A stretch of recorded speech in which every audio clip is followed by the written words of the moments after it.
following program is a peer-to-peer advice show and does not diagnose mental health conditions. If you're seeking social services, please call or text 211 or go to 211.ca.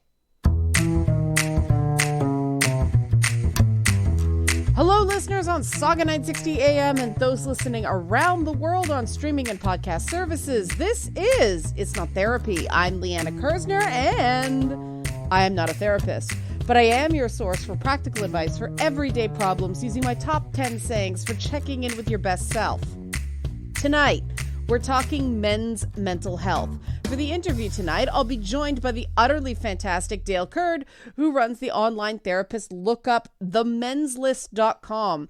But first, we're going to get right to a question from a viewer of my YouTube content. I do a weekly segment on my YouTube channel called Manly Mondays, in which I talk about men's issues with a lot more swearing than they allow on the radio. Now, you may ask, what's someone who is not a man doing talking about men's issues? Well, the stereotypes about men and the truth of men's experiences aren't the same. We talk a lot about male role models for men, but we ignore the impacts that everyone else in a man's life has. The women in a man's life have impacts. We can enforce gendered stereotypes, or we can support a guy in being himself, even when he doesn't line up with so-called traditional masculinity. It's the most confusing time in history to be a man. All the messages are mixed. Articles about toxic masculinity appear on social media right above thirsty posts by women about Jason Momoa's Aquaman and Chris Hemsworth's Thor. Two characters who are heavily muscled, long-haired, and they're both kind of buttheads, and I admit I don't get it. This all sends a message to a lot of men that women want this strange, paradoxical ideal of simp Khal Drogo. And a lot of people don't know what the words I just said mean, and that's okay. In a perfect world, you wouldn't have to know what simp Khal Drogo means. In our world, too many people think that you need to be perfect to have anyone like you, when what you really need is to be present for other people. We live in an age where access to information about people is at an all-time high, but the ability to meet people in a meaningful way is low. Our encounters are controlled by algorithms, social gatekeeping, and massive doses of fear. People don't talk to people enough in meaningful ways because everyone is terrified of being canceled. Our post-Me Too age is uniquely challenging for men who don't know how to navigate the sudden shifts in culture. It's one thing to say that if you're not one of the bad guys, you don't have anything to worry about. But everyone knows someone who's had their life destroyed by a false accusation. And this is where my gut reaction says a false accusation is nothing compared to having your life destroyed by a sexual assault.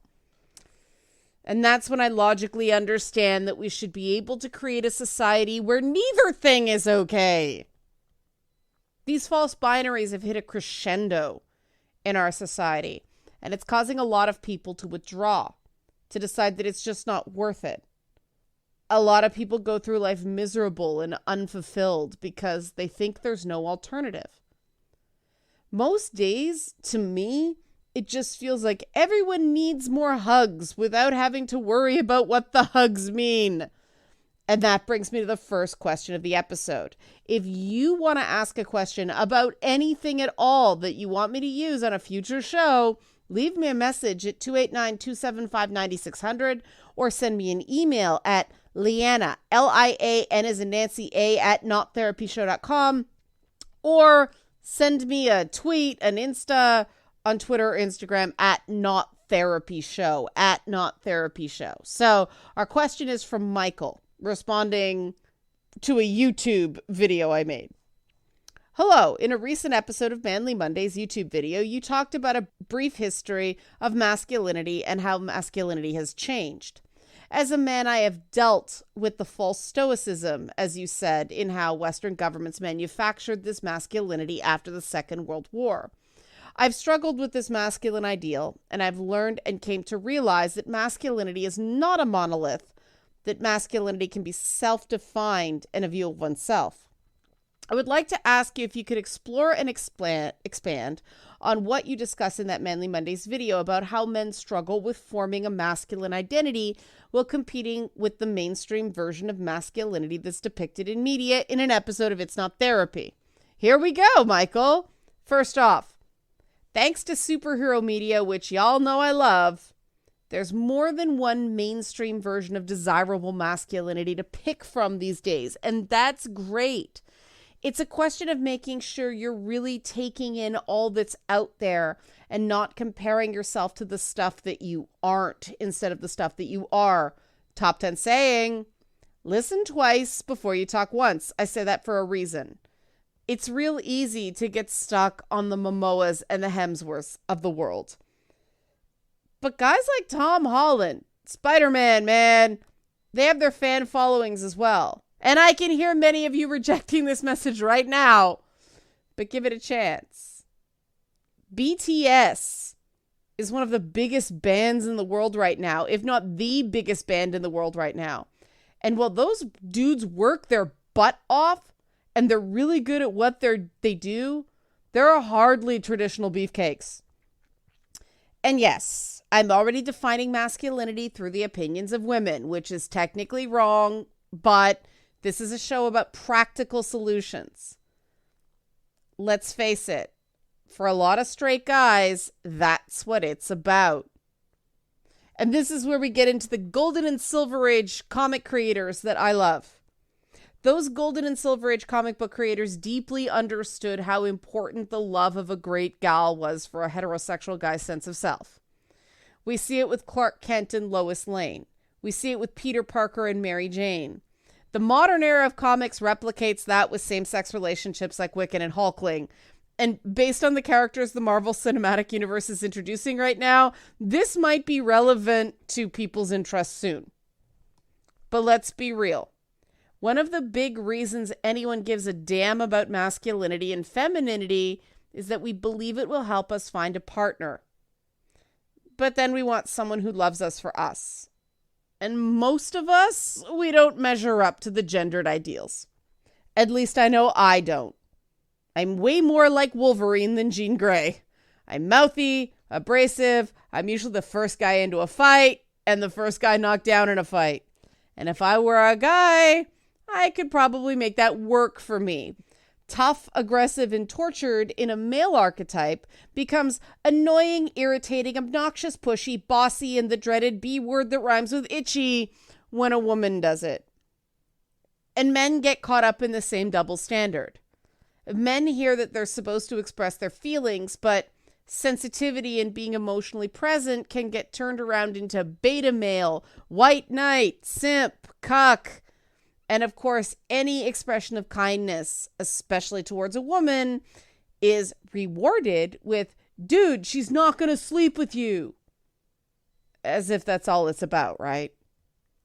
In our current world, where identity sometimes seems to be everything, it feels impossible to both develop a gendered identity that initially attracts people, not just romantic partners, but employers, investors. Let's face it, this stuff matters. And then we've got an individual identity, which allows us to have people around us who like us for us.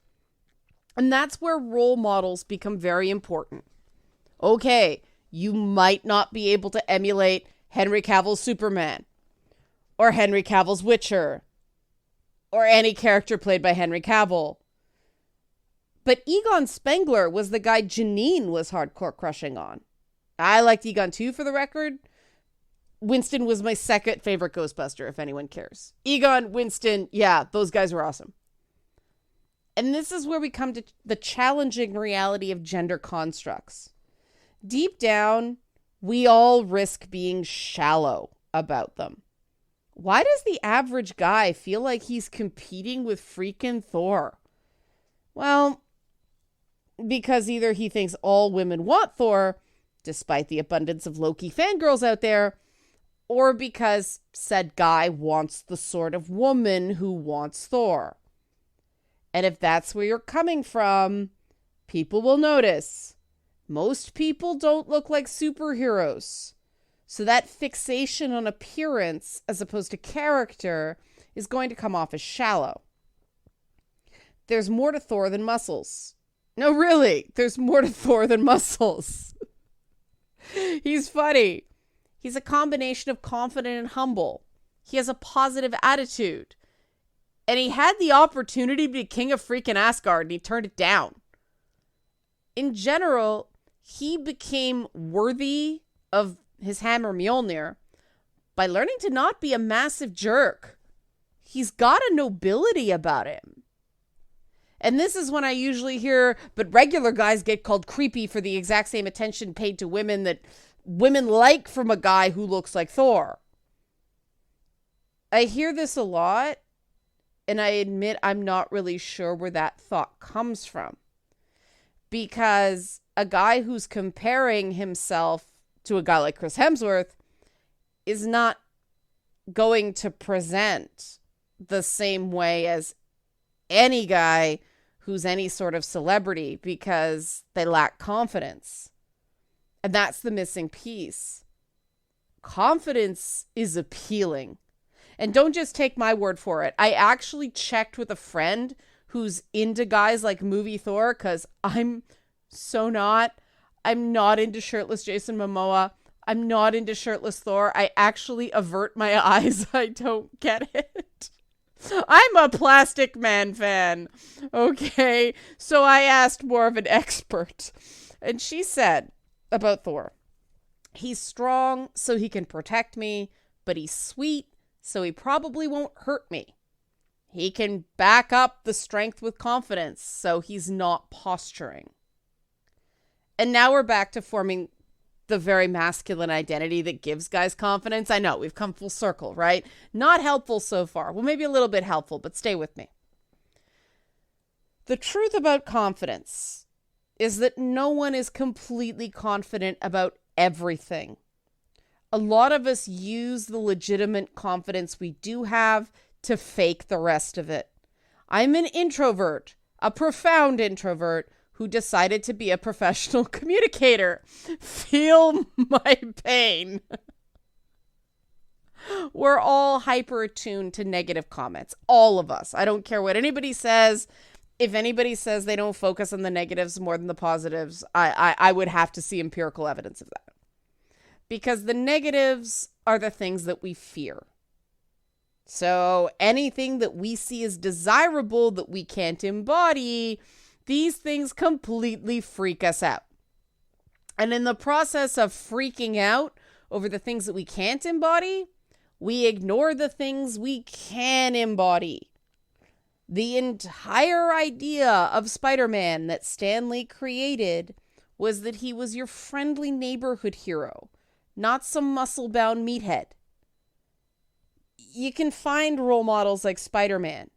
You can find characters like Moon Knight, Shazam, or Grant Gustin's version of The Flash. And I say Grant Gustin's version of The Flash because I'm not going there with Ezra Miller.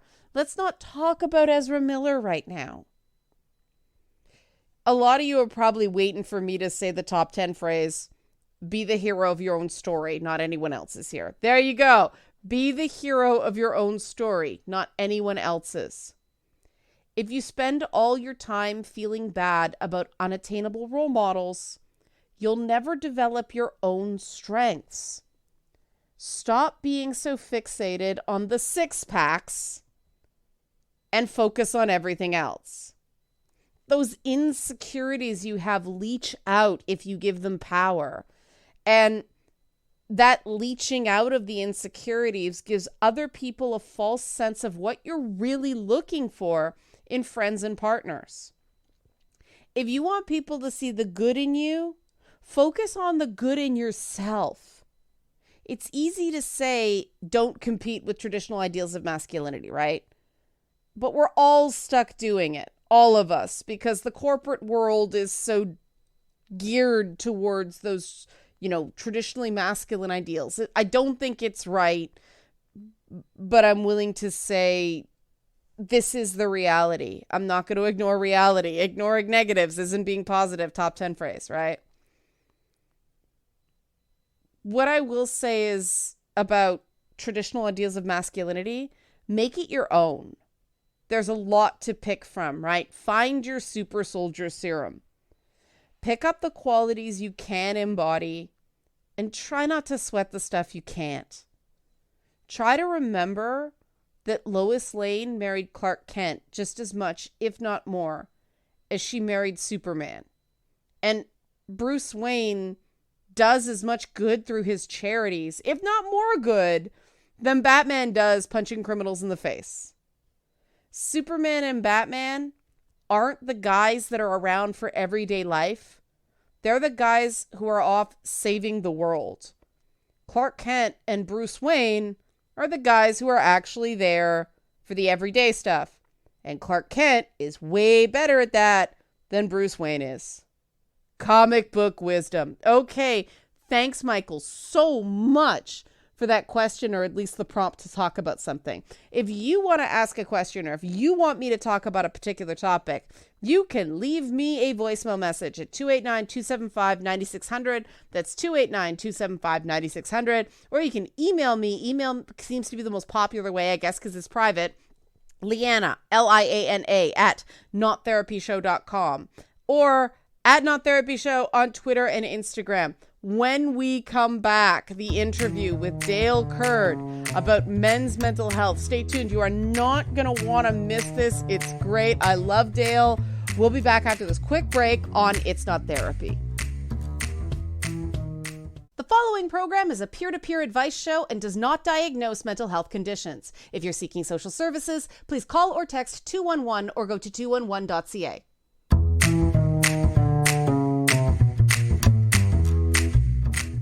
It's time once again for the It's Not Therapy interview. And oh, guys, we have a great guest this show. I'm here with an old colleague of mine from previous talk radio days, Dale Curd. Dale is a certified executive leadership coach, author, speaker, mental health advocate. He does a bunch of websites with his wife, dalecurd.com, themenslist.com, thechildtherapylist.com, thewomensList.com.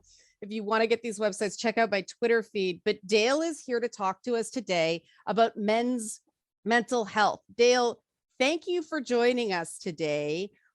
To start us off, what are the issues specific to men's mental health in particular? Well, it's great to be with you, Liana. It's been a long time, hey, since live phone-in shows. Yeah. But that's where we kind of cut our teeth, hey? Yeah. I think the top, when it comes to men's mental health, I think we got to start off with a maybe set the foundation a bit. About 10 to 15% of the general population, when it's in Western Europe, North America, have a diagnosable or a diagnosed mental health disorder.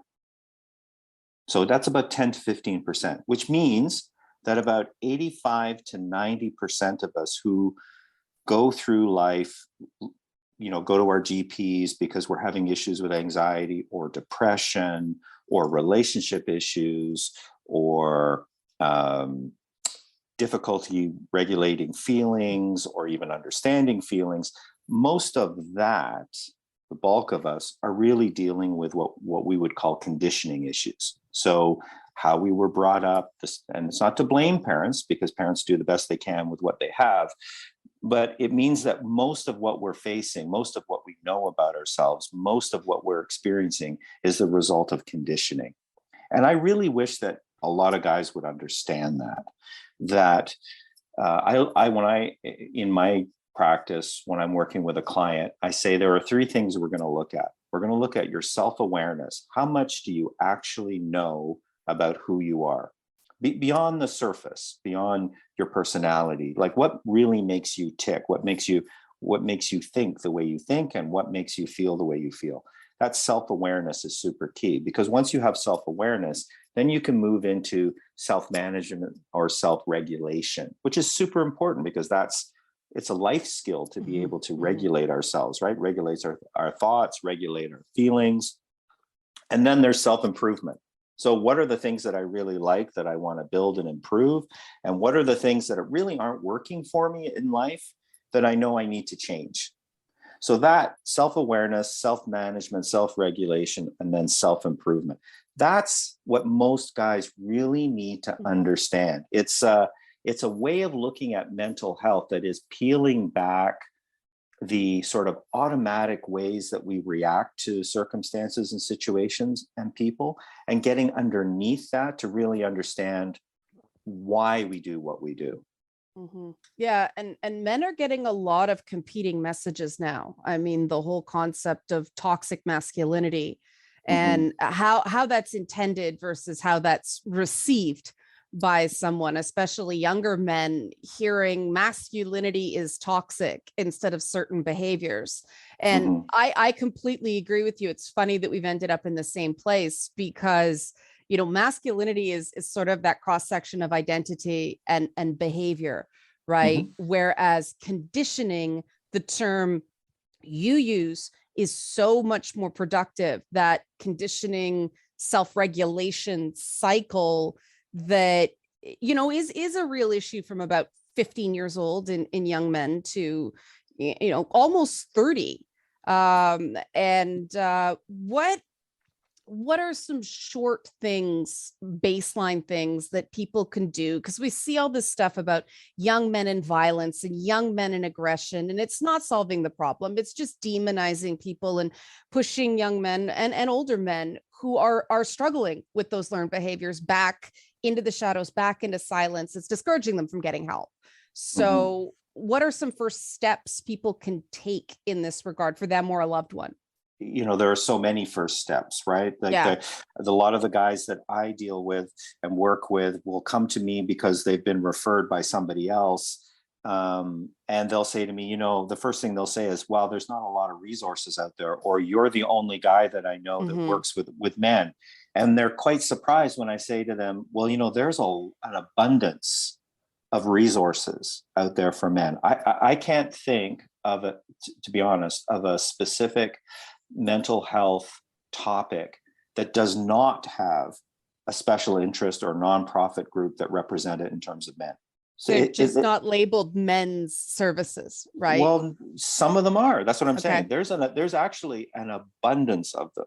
There's an abundance of them in the United States. There's an abundance of them in the UK, Germany, Canada. Yeah, we kind of fall short on this in some regards, but the resources are there. And you know, to be honest, I think the first step that a guy has to come to terms with, I believe, is that he has to recognize when certain aspects of his life are simply not working.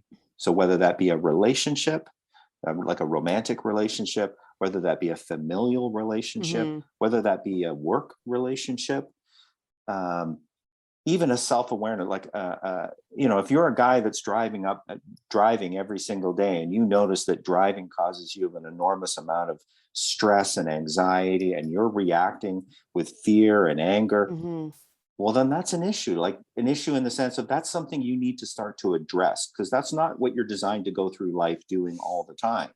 None of us are, right? But there's that misconception that you got to be tough and just push through.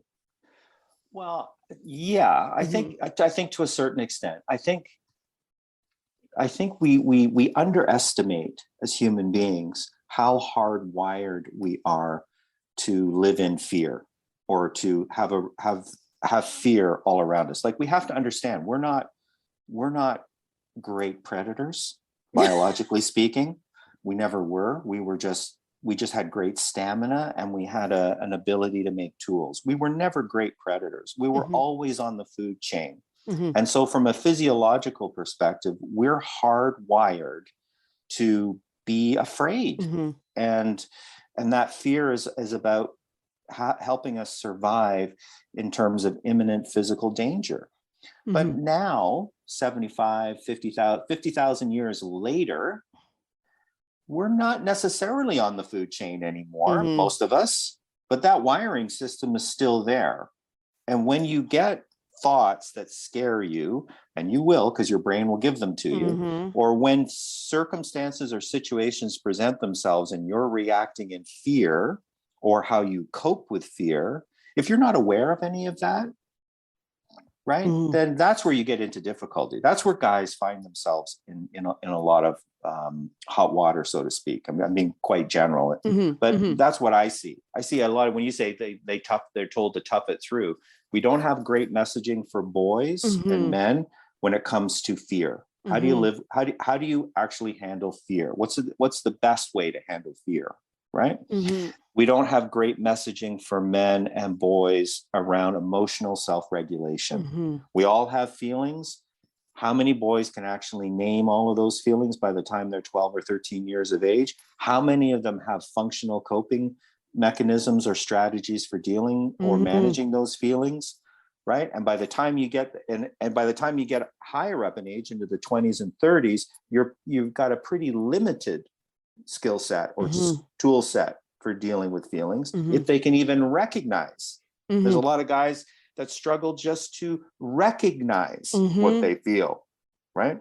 So I think first steps, to come back to your question, I think first steps, it really starts with, where are the pain points in my life, right? Where am I feeling the most or the deepest pain in my life? That's always the first place to start. If they can acknowledge they're in pain in the first place. Yeah, but typically you're right, 100%. If they can be honest with themselves, if they can acknowledge, if they can see it, they can acknowledge it. But let's, if we were just to switch out of the general population and go into, say, if we were to go into sports, athletes, and we know that some athletes struggle in their personal lives, for sure.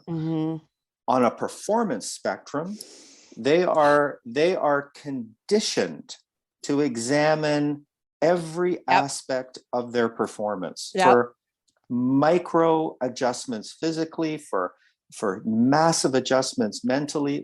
Everything is about optimizing performance. Well, why can't we borrow from that in the general population? Why can't men borrow from that and go, hey, you know what? Novak Djokovic spends as much time training his mental game as he does his physical game. I wonder what that would be like for me inside my work. I wonder what that would be like for me inside my relationship. Maybe there's more that I can learn. Maybe there's some parts of myself that I'm really not aware of, but they're having an impact in my relationship. What if I just took the blinders off? And then they're not intentional blinders. But what if I just took them and just opened up my scope of how I know myself? I use the exact same metaphor with rest, that they think you got to hustle all the time, but peak athletes know you can overtrain. So if you're going, no wonder you have no emotional regulation. You're not sleeping, your diet sucks, you're worn out, you're burned out. A manager, a team doctor would never allow an elite athlete to do that, because it's going to cost the team money and wins. Right. Exactly. And performance.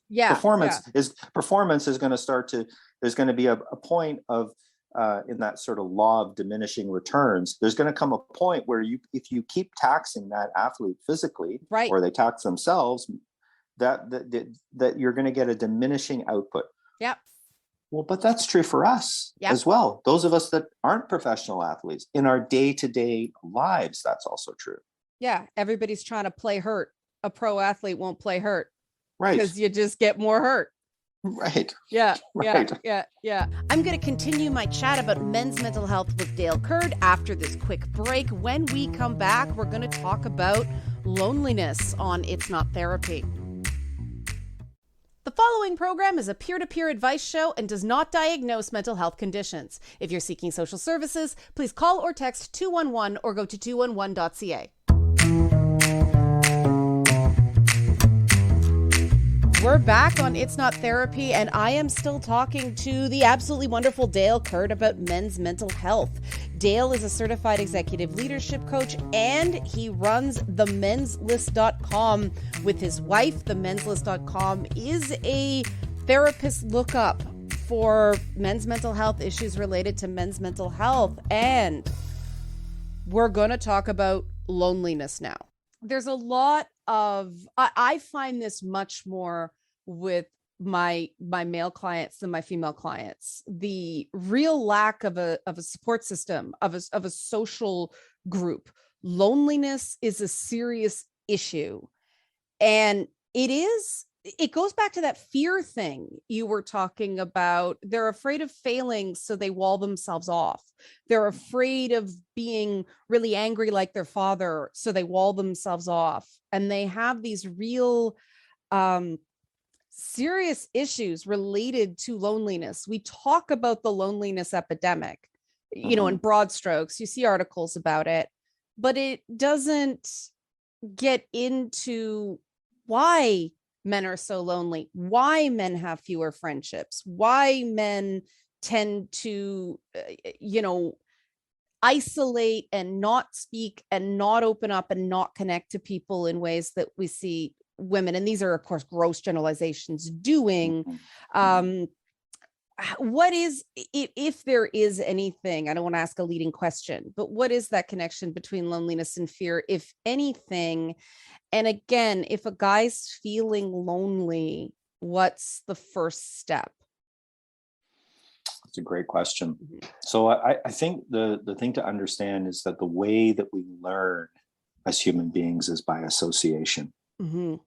So I know it feels like people are afraid of failure, or men are afraid of failure, but actually what they're afraid of, or more importantly, what their brain is afraid of, is what's been associated with failing. Good point. So whether that was a negative conditioned image, a negative conditioned message, or whether that was a painful experience like humiliation or embarrassment, or whether that was loneliness or rejection or abandonment, that's what their brain is actually afraid of. They're afraid of what was associated with failing or making a mistake. That's the first thing that I think that guys who are really wrestling with loneliness need to sort of grasp, that their brain is their brain, more importantly, the emotional parts of their brain, the emotional regulation system inside their brain, is trying to keep them safe from taking risks, because risk has had a negative association. And the brain can't discern, right? The brain cannot distinguish that me going out today and meeting somebody new is going to be different from me going out 15 years ago and meeting somebody new and that being a painful experience. The brain is going to try to protect us, and it's going to say, taking risk, you took a risk 15 years ago that didn't work out, it was really humiliating, don't do that again.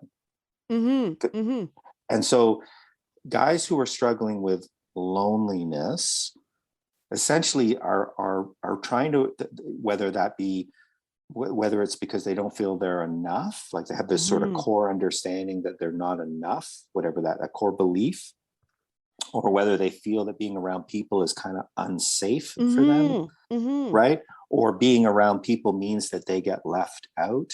That's what their brain is really trying to protect them from, re-experiencing whatever that core wound is, if you will. So guys who are struggling with loneliness are afraid. That's the relationship. Their brain is in fear, and it's trying to prevent them from taking any more risks, right? Because it doesn't want to essentially re-wound itself. But it's not really good at distinguishing present from past. Right. So guys who are feeling lonely, the first thing I think to really understand for guys is that, as crazy as this sounds, you're not alone. Like, you're not alone feeling lonely. Some of the most socially connected, outgoing, extroverted men that I've met walk around with a paralyzing sense of loneliness, or rather aloneness. And it's being an extrovert, it's being outgoing that becomes a coping mechanism for them. You wouldn't know that when you're shaking their hand, or you're seeing them on a stage, or you're hearing them in a crowd, maybe being the center of the party. But some of those guys, not all, but some of those guys on the inside have a real paralyzing sense of being alone, right? That nobody can relate to them. So the first thing to understand is that you're not alone feeling lonely, right? And now we can all, whether it's, this is where Facebook, I think, in a way shines. There are lots of different men's forums that talk about loneliness and aloneness for men. on Facebook, social groups all over the place, that cross all kinds of geographic borders. There are organizations that talk about this, that offer support, that offer resources. All you have to do is go in your mind, okay, accept, I'm lonely, I'm alone. Now what? What do I want to do about that? Where do I want to go with this? What do I want for my life? Do I want my life to be this small? Like, and constrained? It might feel safe, but it's kind of a tight box to be in. Right. Yeah. There's this vicarious trauma, though, that I'm finding now with cancel culture. It's not even a bad experience. Some clients, it's not even a bad experience they had. It's the news, the headlines, these guys, making a tiny little mistake and their life coming down around them. And, I've had clients where they're like, well, what if I go and talk to a girl and she thinks I'm a creep? She's like, you go away. And I said, I will be so proud of you for trying. You can't control her reaction or his reaction, but you took the step, and nobody gets it perfect the first time, and their eyes widen. Right. And then it's, well, what if I get canceled? What if she goes and tells people I did something? These are exceptions. It's not that they don't happen, but these are exceptions to the vast majority of interactions that aren't being seen because they're not covered by sensationalized news. Right. When the fear response is that strong, how do you handle that? Because that, when you talk about not being alone, I am stunned at how many times I hear that, especially among young introverted men, where everything from their age group to their hobbies have been demonized as something predatory and dangerous. And that's not, like you said, we are lousy predators as human beings. That's what men are supposed to be. That's not what they are. And they're caught in that vice. If I understand you, it sounds like what you're saying is that there's this huge risk for guys today. Yeah. That if they take steps out, especially if they step into the relationship realm and dating realm, that there's this real risk that socially there's going to be a strong sense of a strong act of rejection, hence the cancel, right? Right. Is that what I'm hearing you say? And then what are we supposed to do about that? Yeah, I don't even think it's that conscious. Like, you're breaking it down into its component parts. A 19, 20-year-old guy isn't doing that, right? His brain hasn't hit that point. It's just those fear flares, those danger warnings, right? That stuff that was designed to stop us from getting eaten by a saber-toothed tiger back in the day. Right? It's true. It's visceral. It's lizard brain.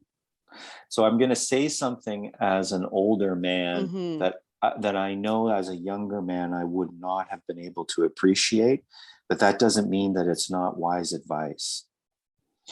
And that is, what other people think about me becomes far less important than what I think about myself. And that's something that I think I was told in my 20s. I don't think I grasped it, because in my 20s and certainly in my teens, social cohesion, social networking, dating, friendship groups, that was survival. To my brain, that was survival. And the concept of, which seemed like an esoteric concept of, it doesn't matter what those people think about you, you're the one that has to look in the mirror and go, do I like who I am? Right. That never landed on me when I was younger. But it did. All I can say is it does. At one point in your life, you realize that what you think about yourself and what you know about yourself and whether you like yourself, that's really what self-esteem is, right? It's what do you like who you are? That becomes way more important in terms of contentment in life than what anybody else can think about you. So yeah, you know what? Go take the risks. Put yourself out there. And yeah, you may face rejection. You may be humiliated. But that's not going to sting as much as you trying to twist yourself psychologically into some form that is going to be accepted by other people. Because those are knots that are much harder to untangle later in life, all that twisting. And I wish I'd really grasped that when I was younger. I'm with you there too, Dale. People are probably, if they just tuned in, they're like, who's this dude and why is he so smart? Dale Kurd, everybody, certified executive leadership coach, author, speaker, mental health advocate. You can check him out at dalekurd.com. Or the lists that he started with his wife, Kim, themenslist.com, thechildtherapylist.com, thewomensList.com. If you are looking for resources or articles or places to get started, these resources are great. I've checked them out. I went down the rabbit hole of the men's list for about 3 hours the other day. So Dale, thank you so much. And are you on social media at all, or is your website the best place to check you out?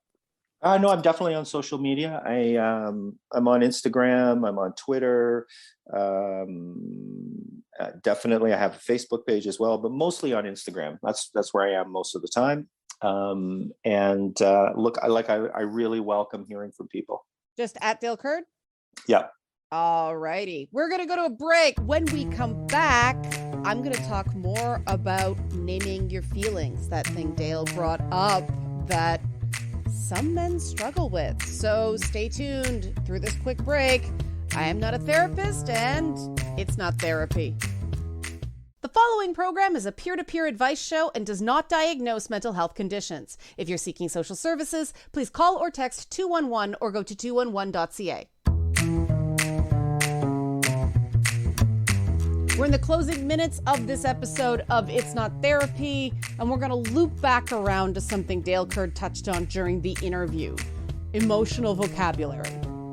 We tend to think that the stereotypical male cluelessness when it comes to emotions is natural, here are the air quotes, linked to body science, testosterone levels. Sure, there's some of that. But adult humans are a combination of nature and nurture. And as Dale pointed out, we don't nurture the emotional vocabularies of boys. If you can't describe it, how do you process it? A study in 2014 found that conversations mothers have with their daughters tend to contain more emotional words and content than the conversations that mothers have with their sons. Other studies indicate that girls are expected to display greater levels of most emotions than boys, and there's a particular expectation regarding the more agreeable emotions like joy or compassion. This double standard messes everyone up in different ways. A huge pet peeve of mine is when people say, "I feel," before an expression that's actually a thought. For example, "I feel you are wrong." You hear that all the time, right? That's a sign of how warped our culture is regarding feelings. "You are wrong" is not a feeling. "I felt hurt or angry or sad when you accused me of that thing" is a feeling statement. Thoughts and feelings are very, very different things. I can't believe I have to say this, but it's a common misconception. Yes, feelings can be in response to the stories we tell ourselves, the meaning we assign to a given circumstance, but sometimes we just feel stuff, and feelings happen in our brains much faster than thoughts do. Now, many of us have been taught that expressing feelings leads to bad stuff, right? It opens us up to withering criticisms. It opens us up to negative judgments. We haven't had the experience being accepted and validated when we expressed a feeling. We were insulted, belittled, so on and so forth. Growing up, whenever I expressed anger, sadness, hurt, frustration, I was told, "Don't be negative." And it made me feel like I was feeling bad, so it meant I was doing something bad. Suppressing those negative feelings didn't make me more positive. It just took away my warning signs when something was off. So I wasted a lot of time in bad situations where I should have called BS and stood my ground. And that's the origin story of my top 10 phrase: ignoring negatives isn't being positive. And this is where I think I connect to guys better than, most women. I get the feeling that whenever you're emotionally vulnerable, you just end up hearing more stuff that makes you feel worse. And it's not just from the men in your life. It's your mother. It's your partner. It's everyone, right? You keep getting these messages, shut up and toughen up. Any expression of emotion is a risk. When we're taught to blame ourselves for the negative outcomes of taking risks, we stop taking necessary risks. And expressing feelings is a necessary risk, so we get stuck.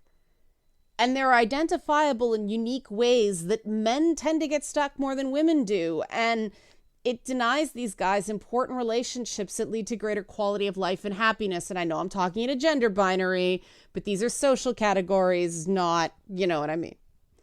So where do we start? For anyone who this is resonating with, learn to name your feelings.